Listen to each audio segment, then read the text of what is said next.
எண்ணெய்கள் எந்த எண்ணெய் பயன்படுத்தினாலும் நம் உள்ளூர்ல இருக்கக்கூடிய நல்லெண்ணெய், கடுகு எண்ணெய், தேங்காய் எண்ணெய் போதும். ஆலிவ் ஆயில் சாப்பிட்டா ஹார்ட் அட்டாக்கே வராதுன்னு அட்வர்டைஸ் பண்றானே அப்படின்னு சொல்லலாம். உலகத்தில் ஆலிவ் ஆயில் எந்த கண்ட்ரியில் அதிகமாக சாப்பிட்றாங்களோ அங்கதான் அதிக ஹார்ட் அட்டாக் இன்னைக்கும் நடந்து கொண்டு இருக்கிறது. அதனால தயவு செய்து வணிகம் முன்னிறுத்தக்கூடிய எண்ணெய்களை பயன்படுத்தாதீங்க. நாம ஒருவேளை ஒட்டுமொத்தமா ஓட்ஸ் சாப்பிட ஆரம்பிச்சாலோ, இல்லை நாம எல்லாரும் ஒட்டுமொத்தமா ஆலிவ் ஆயில பயன்படுத்த ஆரம்பிச்சாலோ, தலைகீழ நின்னாலும் மும்பையிலையோ இல்லை சென்னையிலையோ இல்லை திருநெல்வேலியிலையோ ஆலிவ் மரத்தை நட முடியாது. இல்லை ஓட்ஸை எங்கேயாவது காவிரி கரை ஓரத்தில் இல்லை கங்கை கரை ஓரத்தில் நடத்த முடியுமா? முடியாது. கடைசி வரைக்கும் ஸ்பெயின்லையும் ஆஸ்திரேலியாலையும் போய் ஆலிவ் ஆயில் தான் பிச்சை தான் எடுக்கணும். நமக்கு அது தேவையில்லை. அவன் நல்லதா கெட்டதாங்கிறது ரெண்டாவது விஷயம், நமக்கு அவசியம் இல்லை.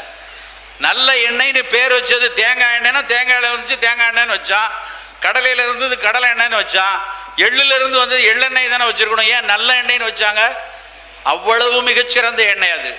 அந்த நல்ல எண்ணெய்னு பேர் வச்சதே எதுக்குன்னா, தலைக்கு தேய்த்து குளிப்பதற்கும், வாய் கொப்பளிக்கிறதுக்கும், உடம்பு தேய்ச்சிக்கிறதுக்கும், உணவுக்கு சீசனிங்காக முளாப்படியில் ஊற்றி சாப்பிட்றது, நேரடியாக ஊற்றுவதற்கும், தாளித்து எடுப்பதற்கும், பொரித்து எடுப்பதற்கு அத்தனை விதத்திலும் நல்லெண்ணெய் மட்டும்தான் பயன்படும். அவ்வளவு சிறப்பான எண்ணெய் அது. ஆனால் என்ன, நம்ம செக்கில் ஆட்டின எண்ணெய் கிடைத்தால் இன்னும் சிறப்பு. அதையும் வந்து ரிஃபைன் பண்ணி அதையும் வந்து ஆலைகளில் விட்டு எடுக்கும் பொழுது அதனுடைய நல்ல குணமும் கொஞ்சம் குறையத்தான் செய்யும். எண்ணெய் மிகப்பெரிய அரசியல், எண்ணெய் மிகப்பெரிய வணிகம்.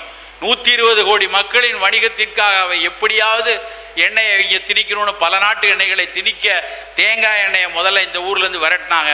இப்போ ஆலிவ் ஆயில திருக்கணும்னு திரும்ப கொண்டு வராங்க. உலகத்தில் மிகச்சிறந்த எண்ணெய்கள்ல ஒன்று தேங்காய் எண்ணெய். தேங்காய் எண்ணெய் இன்னைக்கு வந்து தேங்காயை பிள்ளையார தவிர வேற யாருக்கும் காட்டுறதே இல்லை. தேங்காய் சாப்பிட்டா கொலஸ்ட்ரால் வந்துருமா, தேங்காய் சாப்பிட்டா ஹார்ட் அட்டாக் வந்துருமான்னு எல்லாரும் பேசுறாங்க. தேங்காய் எண்ணெயில கொலஸ்ட்ரால் கிடையாது. தாவர பொருட்கள்ல கொலஸ்ட்ராலே கிடையாது. விலங்கிலிருந்து வரக்கூடிய எண்ணெய்கள்ல மட்டும்தான் கொலஸ்ட்ரால் இருக்கும். அதுக்கப்புறம் இன்னொரு விஷயம், கொலஸ்ட்ரால் என்னமோ தமிழ் பட வில்லன் மாதிரி நினைக்கவே வேண்டாம். கொலஸ்ட்ரால் நம்ம உடம்புக்கு மிக அவசியமான ஒரு பொருள். கொலஸ்ட்ரால் இருந்தாதான் பல விட்டமின்கள் உட்கிரகிக்கப்படும். அளவுக்கு அதிகமா இருக்கக்கூடாது. அப்ப நம்ம என்ன நினைக்கிறோம், வீட்டில் இருக்க பெரியவங்களுக்கெல்லாம் எண்ணெயை காட்டக்கூடாதுன்ட்டு குழந்தைகள் அந்த வீட்டில் இருப்பாங்க, அவர்களுக்கும் தேங்காயை காட்டுறதில்லை. தேங்காயில மட்டும்தான் மோனோலாரின்னு ஒரு பொருள் இருக்கு. இந்த மோனோலாரின்கிற பொருள் தேங்காயை தவிர இருக்கக்கூடிய இன்னொரு ஒரே இடம் தாய்ப்பால் மட்டும்தான். அவ்வளவு சிறப்பான பொருள் தேங்காய். குழந்தைகளுக்கு தேங்காய் திருவில் கொடுங்க. தேங்காய் திருவில் கொஞ்சம் பணம் வெல்லம் போட்டு வீட்டில் நாங்கள்லாம் சிறு பிள்ளையாக இருக்கும்போது தின்பதற்கு கொடுப்பாங்க. தேங்காய் திருவி கொஞ்சம் வெல்லத்தை போட்டு போய் சாப்பிட்றான்ட்டு. இன்னைக்கு தேங்காயும் காணோம், வெல்லத்தையும் காணோம். அவ்வளவு சிறப்பான உணவு. நம் ஒவ்வொரு உணவுகளையும் பாரம்பரியத்தில் இருந்தும் நம்மளுடைய மரபில் இருந்தும் பல்வேறு உணவுகளை தேடி தேடி எடுக்க வேண்டிய கட்டாயத்திற்கு நாம் வந்து விட்டோம். அதனால தான் அந்த உணவு திருவிழா.